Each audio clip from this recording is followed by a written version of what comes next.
বন্ধুরা বলেছিলাম না রাজা ঠিক চলে আসবে পটি করে। এই দেখো পটি করে চলে এসছে। ও যখন বাড়ি থেকে বেরোয় তখন ঘড়িতে বাজে 7:40, এখন বাজছে 7:05। এই দেখো বসে আছে, দেখবার লাজ লড়াবে। রাজা রাজা একটু লাজ লড়া তো। তোমার কটা দাঁত আছে দেখি, দাঁত দিকে আগ্রহ। হ্যাঁ, এই দেখো রাজা বাইরে থেকে পটি করে এসে তোমার দিকে তাকিয়ে আছে, আহা করে তুমি কখন দিবা আর ও খাবে। এ দেখো, তোমার দিকে, তোমার দিকে তাকাচ্ছে।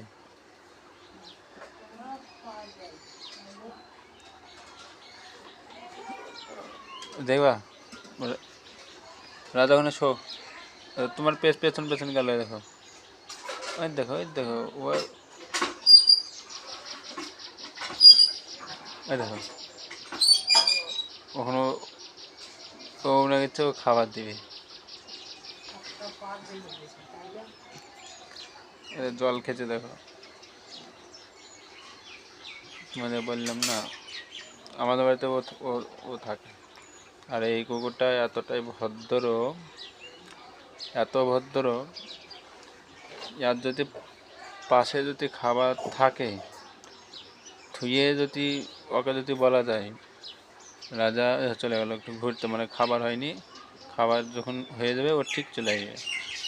তো অ্যাকচুয়ালি কি খাবার যদি ওর সামনে যদি রাখা যায় খাবে না।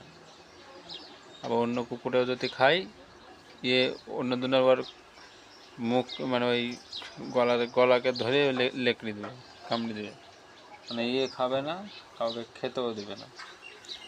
আবার ওকে যেটা দিবা সেটা খাবে, আমরা যেটা খাই। আর এই কুকুরটাকে সবাই ভালোবাসে, আমাদের পাড়ার সবাই ভালোবাসে। আমাদের বাড়িতে শালিক পাখি দুটো থাকে, একটা আছে আর একটা আসবে, মানে আসবেই, এইটা আসলে ওইটাও আসবে, মানে একসঙ্গে জোড়া থাকে।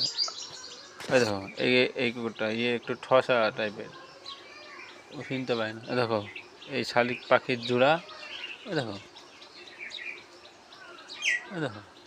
ডালের পরে আসলেও আসবে, প্রত্যেক দিন আসবে। তো আমাদের আজকে খাবার একটু হয়তো লেট হয়েছে, তো ভালো লাগলে লাইক কমেন্ট